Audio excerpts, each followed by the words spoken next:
శ్వేత రాజు చేతికి తాళిబొట్టునిస్తూ నా మెడలో తాళి కట్టు రాజు అని చెప్పి అంటూ ఉంటుంది. ఇక రాజు అలా చేత్తో తాళి పట్టుకొని శ్వేత వైపు రూప వైపు చూస్తూ ఉంటాడు.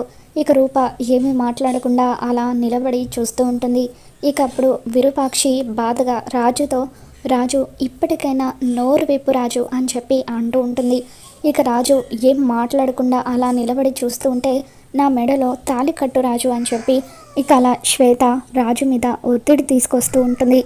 ఇక రూప వైపు చూస్తూ విరూపాక్షి బాధగా అమ్మ రూప నువ్వైనా రాజుకి చెప్పమ్మా అని అంటూ ఉంటుంది.